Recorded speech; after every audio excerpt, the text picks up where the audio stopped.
자, 시작. 십자가의 예수님을 만나게 하시고 주님을 사랑하는 믿음을 주소서. 아멘. 네. 자, 예수님께서 십자가에서 죽으실 때 이상하고 신비로운 현상이 일어났어요. 그렇죠? 적어도 두 개의 사건이 일어나는데요. 하나는 자연 만물의 변화와 반응이었어요. 아직 지금 예수님 십자가에 못 박히신 후에 아직은 낮이에요. 정오 12시입니다. 근데 12시인데 갑자기 세상이 빛을 잃고 어두워졌어요. 이것은 너무나도 놀라운 일이에요. 이것은 이상한 일이고 신비로운 일입니다.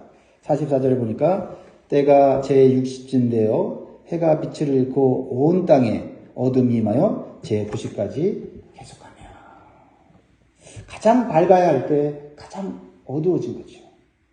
왜 이런 현상이 일어났을까요? 예수님의 십자가의 죽으심은 단순히 한 유대 땅 한 언덕에서 일어난 사건이 아니라 전 우주적인 사건인 것을 보여주는 거예요. 전 우주가 모든 자연 만물이 예수님의 죽으심에 반응하고 있다는 거예요. 뭐예요? 온 인류의 죄를 대신 짊어지고 죽으시는 대속의 죽음인 것을 자연 만물이 드러내는 것입니다. 자연 만물의 주인이신 예수님, 창조주이신 예수님을 보고 슬퍼하는 거예요. 여러분, 개도요, 주인이 죽으면요, 같이 슬퍼합니다. 그리고 무덤에 가서 3년 동안 있는 개도 있대요. 만물의 주인이신 자연들은 예수님이 자신들의 주인인 것을 알아요. 하물며 하나님의 형상으로 지음받은 우리 인간은 예수님이 우리를 위해 죽으셨을 때 어떤 반응을 보여야 되겠습니까? 자연 만물이 빛을 잃고 캄캄하게 된 것은 예수님의 죽으심을 애도하는 것뿐만 아니라 예수님이 하나님의 아들이신 것, 구원자이심을 선포한 것입니다. 그리고 온 세상이 어두워졌다는 것은 빛이신 예수님이 사라지면 이 세상은 소망이 없다, 절망이다라는 걸 보여주는 거예요. 그러나 3시간 뒤에 다시 어두운 세상이 회복이 돼요. 예수님 십자가에 죽으시면서 모든 걸 다 이루었을 때, 우리의 구원을 이루시고 우리에게 영생을 주시기로 모든 것이 준비되어졌을 때 다시 빛이 비치는 거예요. 그 생명의 빛, 그 빛을 우리는 받아야 이 어두운 세상에서 승리할 수 있는 줄 믿습니다. 어두운 세상에 빛으로 오신 예수님을 우리가 만나게 될 때 우리는 부활의 예수님을 경험하게 되는 줄 믿습니다. 예수님께서 십자가에서 죽으실 때 나타난 두 번째 초자연적인 사건은 성소의 휘장이 찢어진 거예요. 위에서부터 아래로 찢어졌다고 했어요. 오늘 본문에는 한가운데가 찢어졌다. 즉 사람의 손으로 찢은 게 아니라 그것은 하나님이 찢으신 것이다. 그리고 이 찢어진 것은 누구의 몸이 찢어진 거냐면 바로 하나님의 아들이신 예수님이 스스로 몸을 찢으신 거예요. 그래서 이 성소 휘장은 원래 성소와 지성소를 나누는 그런 것이었는데, 이 지성소에는 하나님의 법궤가 있고 하나님이 그곳에 임재하시는 장소예요. 아무나 못 들어가요. 1년에 한 번, 딱 한 번 인간 대제사장이 정결한 마음과 몸을 가지고 두려운 마음으로, 떨리는 마음으로 인간의 죄를 속죄하기 위해서 피를 가지고, 동물의 피를 가지고 그 지성소에 들어가요. 그 외에는 아무도 그 지성소에 들어가 하나님을 만날 수가 없어요. 그런데 예수님이 십자가에서 자기 몸을 찢으심으로 하나님과 우리 사회에 있는 죄의 담을 허무시고 우리가 하나님을 직접 만날 수 있도록 은혜를 베풀어 줬다는 거예요. 대제사장을 통해서 속죄할 필요 없어요. 이제는 어느 누구를 통해서 우리가 속죄할 필요 없습니다. 직접 하나님 앞에 예수 그리스도, 대제사장이신 예수 그리스도를 의지해서 우리의 죄를 고백하면 그 자리에서 해결받는 거예요. 얼마나 감사합니까? 사람을 의지하지 않아도 되고 인간의 어떤 힘을 우리가 의지하지 않아도 돼요. 우리가 직접 하나님을 만날 수 있다는 것입니다. 예수님께서 우리를 위해 온몸을 찢음으로 하나님과 화목케 하는 은혜를 주셨다라는 것입니다. 그래서 히브리서 10장 19절에 20절에 이렇게 너무나도 감격스럽게 해석하고 있어요. 히브리서 10장 19절에 보면 그러므로 형제들아 우리가 예수의 피를 힘입어 성소에 들어갈 담력을 얻었나니 그 길은 우리를 위하여 휘장 가운데로 열어놓으신 새로운 살 길이요 휘장은 곧 그의 육체니라. 여러분 우리의 살 길은 다른 게 있는 게 아니에요. 예수 그리스도의 피를 붙잡고 성소로 가는 거예요. 하나님의 보좌 앞에 나아가는 겁니다. 여러분 오늘 예수의 보혈의 피를 믿고 이 자리에 온 줄 믿습니다. 이 자리가 은혜의 보좌인 것입니다. 우리는 이제 하나님께 직접 나아가 기도와 예배 드릴 수 있는 특권을 얻게 됐어요. 그러면 이 특권과 이 은혜의 기회를 어떻게 해요? 소중히 여기고 이 기회를 최대한 이용해서 하나님의 은혜를 받는데 힘써야 될 줄 믿습니다. 히브리서 4장 16절에 그러므로 우리가 긍휼하심을 받고 때를 따라 돕는 은혜를 얻기 위하여 은혜의 보좌 앞에 담대히 나아갈 것입니다. 여러분 이 은혜의 보좌 앞에 나오기만 하면 하나님께서 도와주시고 긍휼을 베풀어 주신다고 말씀하셨는데 우리가 어떻게 해야 되겠어요? 근데요 이 긍휼과 은혜의 보좌 앞에 나오는 게 너무나도 힘든 사람들이 있죠. 그렇죠? 네. 레스토랑 가서 밥 먹고 사람들과 여행 가는 거는 너무나도 쉽게 몸이 움직이는데 은혜의 보좌 앞에 나가는 것이 왜 이렇게 힘듭니까? 왜 그래요? 자기 육신을 사랑하기 때문에 그래요. 예수님을 사랑하면 예수님이 베푸신 은혜를 우리가 기억한다면 우리는 우리 육신을 뛰어넘어 우리에게 영생을 주시고 영원한 삶을 주시는 그 하나님 앞에 나갔으면 좀 있습니다. 오늘 육신을 뛰어넘고 환경을 뛰어넘고 이 아침에 이 새벽에 주 앞에 나온 여러분에게 하나님의 은혜와 긍휼이 풍성하기를 주의 이름으로 축복합니다. 예수님은요 모든 구원을 십자가에서 완수하시고 자신의 영혼을 아버지께 맡겨요. 예수님은 십자가를 지면서 인류의 죄를 지고 이 죄의 저주를 다 받으셨어요. 그것은 하나님께 버림당하는 거예요. 하나님께 버림당했다라고 느낄 정도로 예수님은 고통스러웠어요. 그런데 예수님은 끝까지 하나님 아버지를 믿었어요. 죄 때문에 죽지만 죄인들을 위해 죽지만 내 영혼은 하나님께서 책임져 줄 거라는 믿음이 있었다는 거죠. 이게 우리가 가져야 될 믿음이다. 46절 같이 있습니다. 시작.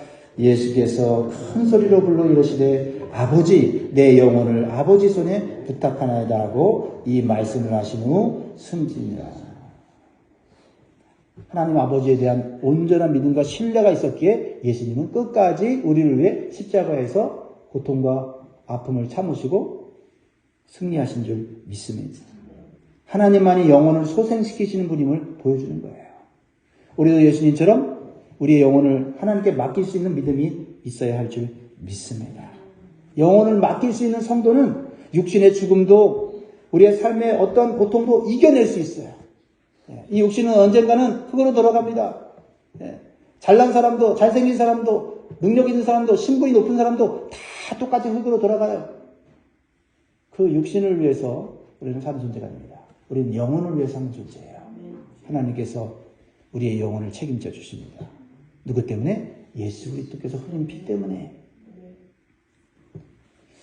그러므로 우리는 날마다 내 영혼을 주님께 맡기는 심정으로 살아갈 때 우리의 육신의 연약함과 질병과 고통을 이겨낼 수 있는 줄 믿습니다. 육신의 고통 때문에 육신의 문제 때문에 예수님을 멀리하고 하나님 나라를 멀리한다면 그것처럼 어리석은 게 없는 거예요. 이제 우리는 압니다.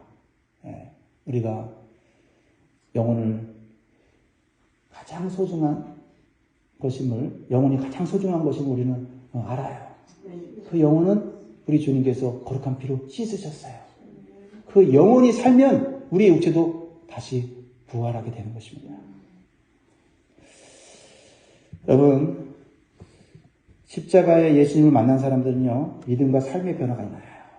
십자가의 예수님을 만나야 돼요. 영광의 예수님이 아니라 먼저 십자가 예수님을 만나야 돼요. 같이 신앙생활을 하더라도 영광의 예수님을 추구하는 사람과 십자가의 예수님을 추구하는 사람과는 신앙생활이 달라요. 삶이 달라요. 삶의 변화가 다르고 그리고 주어지는 기쁨이 달라요. 주어지는 평강이 다르다 이 말이에요. 자, 오늘 예수님이 십자가를 지는 현장에서 십자가에 죽으신 예수님을 만난 사람들의 반응을 우리는 보면서 이것이 얼마나 우리에게 큰 복인가를 깨달아야 돼요. 먼저 백부장의 반응이 나와요. 백부장의 반응이 나와요. 47절입니다. 백부장이 그 된 일을 보고 하나님께 영광을 돌려 이르되 이 사람은 정녕 의인이었도다 하고. 여러분, 백부장은 누굽니까? 예수님을 직접 십자가에 못 박은 군인이에요. 군인 장교입니다. 그런데 이 백부장은 누구의 명령에 의해서 예수님을 십자가에 못 박았습니까? 로마 총독 빌라도에 의해서 그는 충실하게 복종을 한 겁니다. 그런데 충실하게 복종을 해서 예수님을 죽였는데 그것이 결국은 큰 죄를 짓는 거예요. 큰 형벌을 받을 짓을 한 것입니다.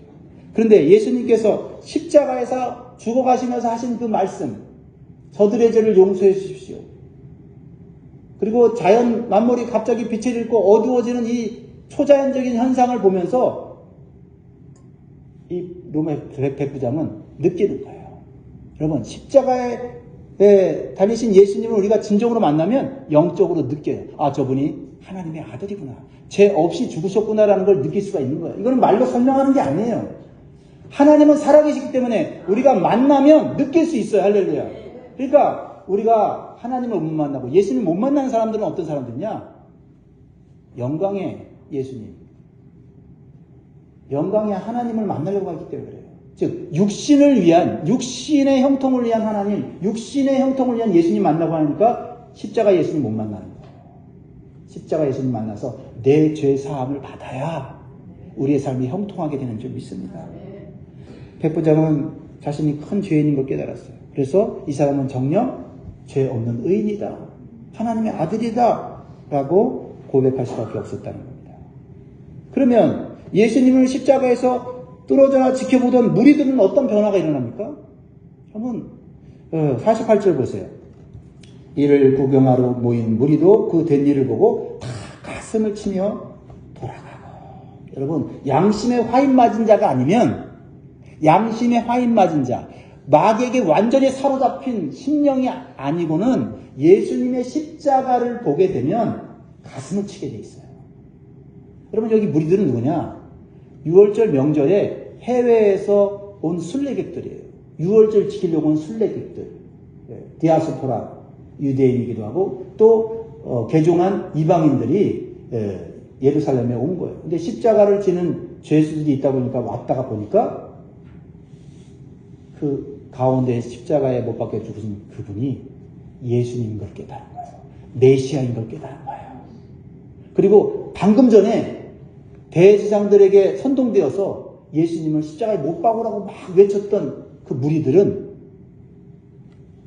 자신들이 하나님의 아들을 죽였다는 것을 깨달았어요. 그래서 가슴을 치면서 어찌할꼬 내가 마귀의 속임수에 빠져서 또 내 죄악 때문에 예수님을 죽였구나. 가슴을 치는 거예요. 어떻게 할 바를 모르는 거예요. 그런데요, 놀라운 일이 벌어져. 이 가슴을 친 사람들이 누굽니까? 베드로가 오순절날 성령 받고 많은 사람들 앞에서 복음을 전해요. 십자가에 죽은 예수가 그리스도고 하나님의 아들이시고 그 십자가에 죽인 예수를 너희들이 죽였다 라고 했을 때 그 사람들이 마음이 찔렸다 그랬어요. 아는 거예요. 그래서 그날 회개하고 세례받은 자의 수가 몇 명이라고요? 3,000명이 된 거예요. 하루아침에 3,000명이 된 거 아닙니다. 예수님의 십자가를 바라보고 내가 죄인이라는 걸 깨닫고 어떻게 하면 내가 이 죄를 사할까 했는데 베드로의 구원의 복음을 듣고 그들은 주님을 나의 하나님으로, 나의 주님으로 영접하게 된 것입니다. 여러분, 우리는 예수님을 만날 때 십자가 예수님을 만나야 돼요. 또한 십자가 예수님을 진정으로 만나고 온전히 변화된 사람은 누구냐면 공회원이었던 아리마대 요셉이에요. 십자가 현장에서 예수 그리스도의 놀라운 십자가의 그 은총을 크게 받은 사람이 바로 이 사람이에요. 이 사람은 공회원이라고 했어요. 그 당시 가장 유대인들의 최고 이 종교와 법을 다스리는 최고 권력 기관이 있는데 그게 사내들인 공의회인데 그 공의회의 의원이었어요. 그러니까 사회적으로도 굉장히 지체가 높고 부자인 사람이에요. 부러울 곳이 없는 사람이에요. 그런데 그 사람이 예수님 십자가를 직접 보고 그의 삶에 믿음의 변화가 엄청나게 일어납니다. 50절 51절 보니까 공의 의원으로 선하고 이로운 요셉이라 하는 사람이 있으니 그들의 결의와 행사에 찬성하지 아니하는 자라. 그는 유대인의 동네 아리마테 사람이요 하나님의 나라를 기다리는 자라. 여러분 십자가의 예수님을 만나면요 믿음과 신앙이 완전히 변화가 되는 거예요. 십자가 지기 전에 이 아리마테에서는 예수님의 말씀을 듣고 믿음을 갖게 됐어요. 근데 그 믿음이 아주 강하지는 않았어요. 하지만 우리가 믿음을 가지면요 세상의 대세를 따르지 않고 진리를 따르고 있어요. 이 사람이 예수님을 죽이자고 하는 결의를 했을 때 이 사람은 따르지 않았다는 거예요. 비록 자기 자신의 모든 걸 걸고 예수님을 믿지는 않았어요. 하지만 적어도 양심을 지켰어요. 예수님을 모함하여 죽이는 것은 이것은 잘못된 거다 하고 대세를 따르지 않고 진리를 따르는 결정을 한 거예요. 근데 십자가에서 죽으시는 예수님을 보고 이 아리마대 여성은 분명하게 깨달은 거예요. 예수 그리스도는 정말 하나님의 아들이고 메시아라는 것을 분명히 깨달은 그 순간 그는 이 예수 그리스도를 만나면 내가 모든 것을 잃어도 괜찮다라는 생각을 한 거예요. 여러분 예수님을 진정으로 만나면 내가 가진 것 때문에 예수님 못 포기합니다. 오히려 내가 모든 것을 들여서 예수님을 나의 구주로 모시는 거예요. 밭에 감춘 보화 이야기합니까? 밭에 보화가 감춰졌어요. 그런데 그 보화를 사기 위해서 모든 것을 팔아갖고, 그렇죠? 네, 모든 것을 팔아갖고 그 땅을 사는 거예요. 사람들이 볼 때는 아이고 그 땅 별로 쓸모없는 땅인데 왜 사냐? 라고 할지 모르지만 그 땅 안에 뭐가 있어요? 보화가 들어있는 걸 아는 사람은 모든 걸 팔아갖고 숟가락 젓가락까지 다 팔아서 그 땅을 사는 거예요. 그 땅을 사서 보화를 얻으면 숟가락 젓가락 밥상 뭐 이거 아무것도 아니에요. 다시 그 보화로 모든 것을 얻을 수 있잖아요. 여러분 예수님을 믿는다는 것은 내가 가지고 있는 것에 플러스가 아니에요. 모든 것을 다 내려놓고 예수님만을 얻는 거예요. 예수님 안에서 다시 형통하는 겁니다. 할렐루야. 이게 진짜 참된 신앙이에요. 이게 진짜 복된 신앙입니다. 그래서 이 아리마대 요셉은 생명을 무릅쓰고 빌라도 총독에게 가서 예수님 시체를 달라고 해요. 여러분 예수님 시체를 달라고 하는 것은 지금 위험천만한 일이에요. 나 예수 믿는 사람입니다. 나 예수님의 제자입니다라고 공적으로 얘기하는 거예요. 베드로는요 예수님 십자가 현장에 근처에도 가지 못했어요. 대제사장 집에서 신문 받을 때 어떤 여자 종이 당신 예수님과 함께 있던 사람이지 무슨 소리냐고 하면서 나는 예수님도 알지 못한다고 하면서 예수님 저주까지 했어요. 그런데 가장 위험한 순간에 예수 믿는 사람이라고 예수님 제자라고 하면 죽을 수도 있고 모든 걸 이룰 수 있는 그 절박한 순간에 나는 예수 믿는 사람이다라고 말할 수 있는 사람이 됐다는 거예요. 여러분 평온할 때 보여주는 믿음이 아니라 위기 때 보여줄 수 있는 믿음이 참된 믿음인 줄 믿습니다. 교회 생활도 마찬가지예요. 교회가 평온할 때 누구나 믿음 있는 것처럼 교회에 봉사를 쓰죠. 그러나 교회가 어려움 당하고 교회가 고통당할 때 교회를 위해서 몸된 주님의 교회를 위해서 헌신할 수 있는 사람이 그게 진짜 믿음 아닙니까? 누가 평온할 때 누가 교회 생활을 못 하겠어요. 그러나 우리의 믿음이라는 것은 뭐예요? 위기를 뛰어넘고 절망을 뛰어넘고 고난을 뛰어넘는 믿음 아닙니까? 그게 예수님의 믿음 아니에요? 그 믿음을 우리가 가져야 돼요. 그 믿음이 바로 아리마대 요셉의 믿음이었다라는 것입니다. 52절 보세요. 그가 빌라도에게 가서 예수의 시체를 달라 하여 이를 내려 세마포로 싸고 아직 사람을 장사한 일이 없는 바위의 판 무덤에 넣어두니. 아무도 장사하지 않은 이 무덤에 예수님을 장례를 치르려고 하는 이 믿음과 이 헌신과 이 사랑을 우리는 느낄 수가 있습니다. 그리고 자신을 위해서 만들어 놓은 무덤이에요. 그런데 주님이 쓰시겠다고 할 때는 더 영광스러운 마음. 그렇죠? 이런 마음, 복된 마음 아니에요? 그렇죠? 내가 쓰려고 한 건데 주님이 쓰신다고 하니 너무나도 감사하고 감격스럽고 그래서 생명을 바쳐 모든 것을 잃을 것을 감수하고 나서 예수님의 시체를 가져다가 장사 지는 것입니다. 자, 여기서 보여주는 한 가지 질문이 있어요. 누가 예수님의 제자인가? 예수님의 제자들은 다 도망갔는데 예수님의 제자로 드러내지 않았던 어쩌면 처음엔 두려워서 나 예수 믿는 사람이여 말하지 못했던 사람이 진짜 십자가 예수 만나니까 죽을 위기 속에서 그는 나 예수 믿는 사람이에요. 누가 참된 제자입니까?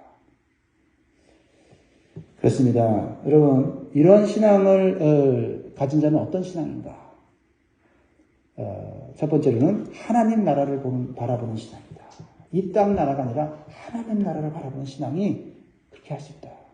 여러분, 부자도 하나님 나라 바라보면 하나님께 귀하게 쓰임받을 수 있다는 걸 보게 돼요. 물론 예수님이 그렇게 말씀하셨어요. 부자가 하나님 나라 들어가는 것이 낙타가 바늘길에 들어가는 것보다 더 어렵다고 하셨어요. 그만큼 부자는 뭐예요? 물질에 마음이 있으니까 부자가 된 거고 물질을 따라 사는 인생이 부자라는 거예요. 근데 하나님 나라를 바라보는 자는 부자든 가난한 자든 물질에 얽매이지 않는다는 거예요. 그래서 아리마대 요셉은 이 땅에서 많은 걸 가졌지만 십자가 예수님 만나고 난 이후에는 이 땅의 삶에 미련을 두지 않았고 하나님 나라를 바라보면서 하나님의 구원의 계획 속에 동참하게 되었다라는 것입니다. 그리고 놀랍게도 그는 구약에 나타난 예언의 말씀을 자기도 모르게 성취하게 됐어요. 그렇죠? 이사야에 보면 부자가 예수님을 위해서, 메시아를 위해서 무덤을 내어줄 거라고 되어 있었거든요. 그런데 아리마대 요셉이 그 말씀을 자신도 모르게 성취한 거예요. 여러분, 우리는 말씀을 순종하려고 해서 성취도 하지만 우리가 하나님 뜻대로, 말씀대로 살다 보면 나도 모르게 말씀이 성취되는 줄 믿습니다. 그래서 또 감동적인 것은 뭐냐면 예수님을 따르고 또 아리마대의 이 믿음을 따르는 여인들의 신앙, 이 신앙을 우리는 본받아야 돼요. 뭐요? 예수님을 필요에 의해서가 아니라 예수님을 사랑하는 신앙. 이 신앙이 십자가의 예수님을 만날 뿐만 아니라 또한 부활의 예수님을 만나게 한다 이 말이에요. 여러분, 이 여인들은 평상시에 예수님께 받은 은혜를 잊지 않았어요. 그래서 예수님이 십자가에 못 박혀 돌아가시고 난 다음에 아리마다 요셉이 그 예수님의 시체를 가져다가 자신의 무덤에 이렇게 안장할 때 이 여인들이 어떻게 했습니까? 따라갔어요. 그리고 이제 안식일이 다가오기 때문에 안식일이 저녁부터 시작되거든요. 금요일 저녁부터. 그러니까 안식일에는 아무것도 하지 말라는 율법의 계명이 있으니까 그 안식일 전에 뭔가 예수님을 위해서 해드려야 되겠다 하고 예수님의 장례 그 식에 참석한 거죠. 조촐한 장례식에 참석한 거예요. 정말 이 여인들도 목숨을 걸고 참여한 거 아닙니까? 그러나 두려워하지 않아요. 왜? 예수님을 사랑하는 자는 두려워하지 않아요. 진정한 사랑은 두려움이 없다 했어요. 그래서 예수님이 어떻게 장례를 치르시고 무덤에 계시는가를 자세히 봤다 그랬어요. 자세히 보고. 그리고 뭘 준비해요? 이제 정식으로 안식일이 끝나면 예수님을 정말 자신들이 가진 모든 정성을 다해서 가장 좋은 향품과 향유를 준비해서 예수님을 제대로 장례식을 치르려고 하는 그 이 정성된 마음이 여인들에게 있었어요.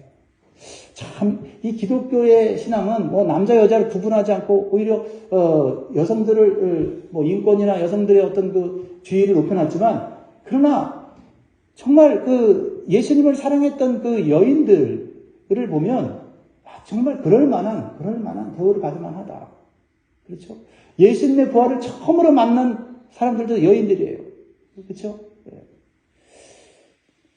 이 여인들 55절 보세요. 갈릴리에서 예수와 함께 온 여자들이 뒤를 따라 그 무덤과 그의 시체를 어떻게 두었는지를 보고 돌아가 향품과 향유를 준비하더라. 계명을 따라 안식일에 쉬더라. 여러분, 이 아리마대 요셉과 같은 신앙을 가진 사람들은 결국 예수님을 사랑하는 신앙이에요. 예수님을 사랑하는 신앙은요, 하나가 되게 돼 있어요.